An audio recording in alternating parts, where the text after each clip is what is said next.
Hey, what's up, YouTube? You already know it's Lob City Live TV, and thank you for tuning in. The Lob City Passer and Lob City Finisher badges on NBA 2K20.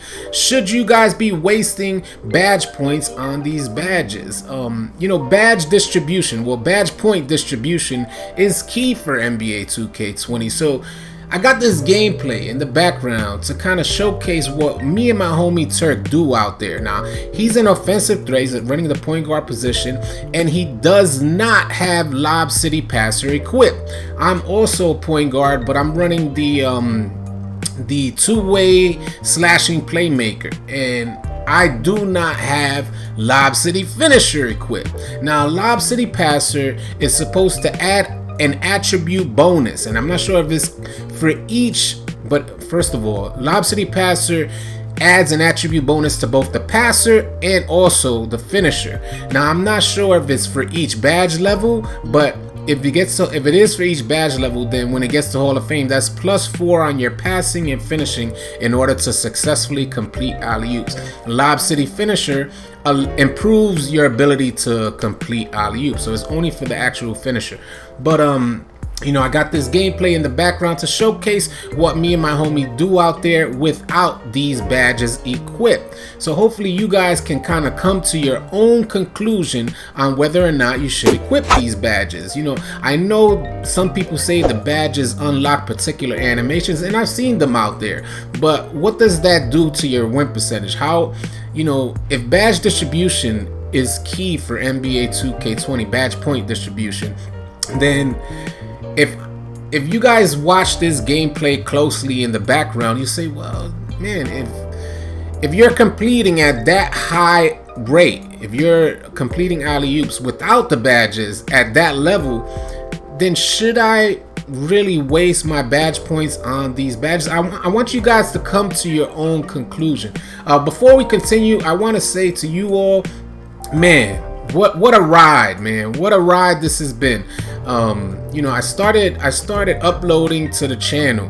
I just want to say thank you, man. You guys helped make me a better content creator. I started uploading to the channel at the beginning of the year, at the beginning of the 2K20 cycle. And it has been a ride, man. So we're trying to hit 10,000 to bring in the new year. We're almost there. I think we're 1,500 subscribers off. And God, I tell you, man, it's like you ask, I'm basically asking you guys, I'm a perfect stranger out here, and I'm basically asking you guys to give me, 5 to 10 minutes of your time. And, you try and walk up to me on the street. You come up to me on the street, hey, I need 5 or 10 minutes of your time. I'm like, hey, my God, I got to keep it moving. When I go out there, I'm about my business, so I keep it moving. So, to have you guys give a perfect stranger 5 to 10 minutes of your time, it's just, I really appreciate it, y'all. So I just want to say thank you to you guys, because you guys really help me. The dialogue that we create in the comment section help make me a better content creator. You got people that tell me, hey, man, get rid of the wall, put a bigger screen, I want to see gameplay, right? So I try to adjust to what you guys actually want out there. Don't get me wrong, I have my own standards, which I want to, I stand by, but things like this where you want to see bigger and clearer gameplay, I'll adjust it for you guys. I try to do the best I can to be a better content creator. So back to these badges, man. So if Lob City Passer gives an attribute bonus to both the passer and the finisher, if you get it to Hall of Fame, it's probably +4, right? So you get up to +4. Now watch the gameplay in the background to see how we're actually completing these alley-oops without any of the badges, and hopefully again that'll help you come to your own conclusion on whether or not you guys actually need these badges equipped. Because I don't think, although it may unlock particular animations, I don't see myself equipping the Lob City Passer or Lob City Finisher badge to play any better than we're already playing out there with our completion percentage on alley-oop passes. If you're completing at this higher level, we're talking about 95, somewhere between 95 to 98% are GG complete. And this is in traffic. Some people say, well, it helps you complete in traffic. And I'm like, homie, I got a ton of gameplay clips that say otherwise because, man, my player is looking goated out there. And I say he's looking goated. I don't ever claim to be a GOAT. All I do is practice and do my best to try and get better. So, you know, if you guys see in this gameplay that, you know, maybe there's something that I'm missing, because he's completing at a high rate. And if he's completing at this high rate, then, you know, what is it worth? Do you guys think it's worth adding those badges? Let me rewind this here. This was about 5, so I must have been talking for about 5 minutes because these clips that I put together were basically about 5 minutes. So I'm gonna just rewind that and get that going again, and we'll just let that play off. So again, guys, do you think it's worth equipping these badges? You know, 4 badge points, and if badge distribution is key, you're wasting 4 badge points. What else can you distribute your badge points on? What other badges can be more effective where you say, well, if he's completing at this high level, then why should I add additional badge points to Lob City Passer or Lob City Finisher? It may be the case. Now, maybe because I have slashing in my build that we're able to complete at this level. It may be the case of our particular builds where he's an offensive threat point guard position and I have slashing in my build, so I'm able to complete because I have high finishing.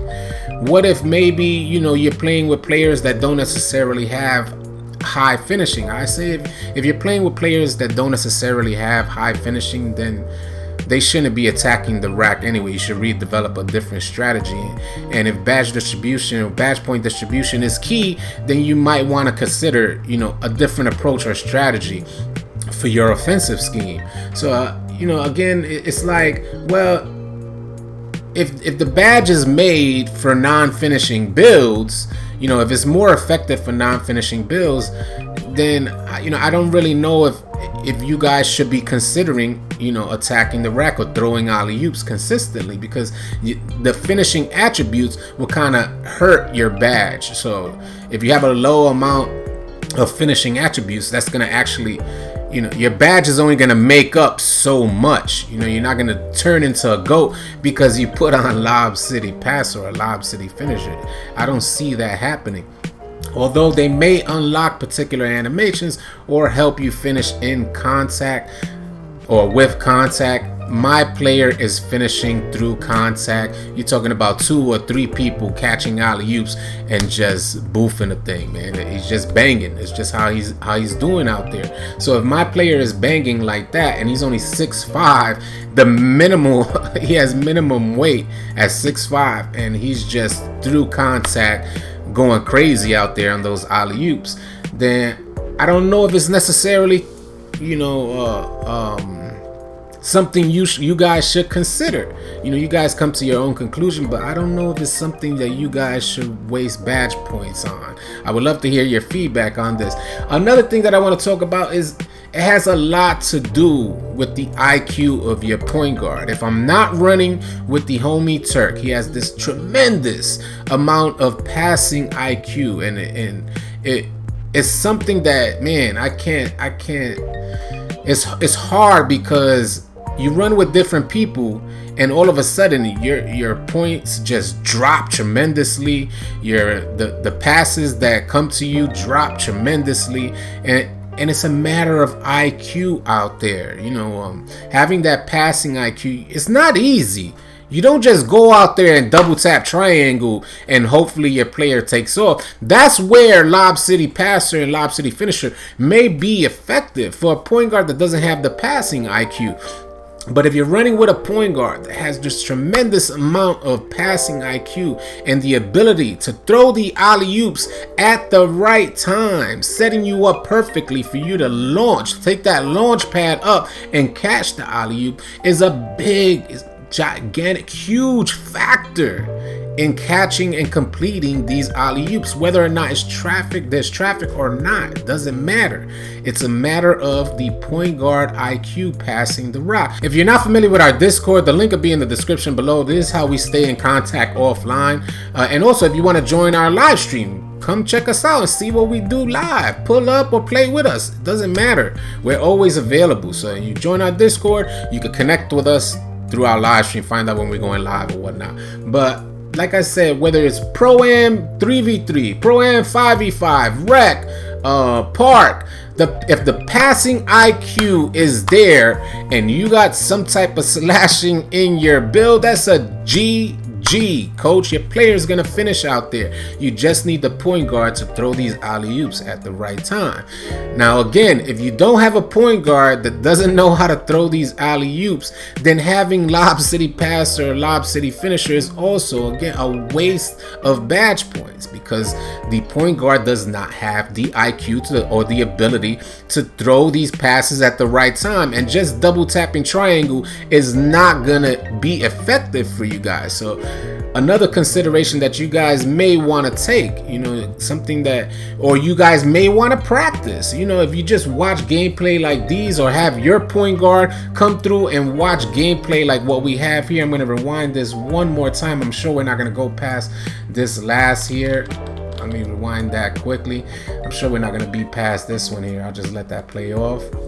But yeah, you may want to have your point guard say, hey, take a look at All City's video, because he has his point guard throwing alley-oops. Maybe you could learn the timing by just watching. This is what NBA players do. They look at gameplay, they look at videotape. This is what they do. So you might want to have your point guard go, check out all of these clips, because there's a ton of clips here.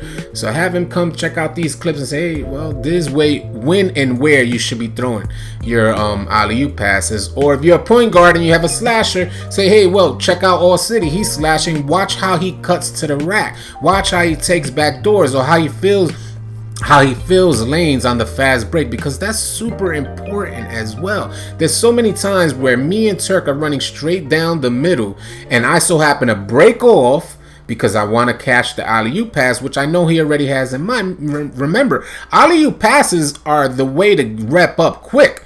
If you want to rep up quick, then it's alley-oop passes and finishes, because they give you a ton of points. So if we're coming straight down the middle, I want to fill the proper lane. I'll let the point guard take the middle. I'll break off and wrap around. You feel me? I'll wrap around and then come through the side or take the back door to kind of catch the alley-oop and finish. So again, I hope you guys found this video helpful, and the gameplay help you kind of decide whether or not you guys should be equipping the Lob City Finisher and Lob City Passer badges for NBA 2K20. Guys, I hope you enjoyed this video, and if you did, please consider subscribing to our channel, as we're gonna have a ton of NBA 2K20 content coming your way. And if you want to stay connected with me and the All City Live TV community, then join us on Twitch and Discord. The links will be in the description below. Easy, y'all. Somebody clip that!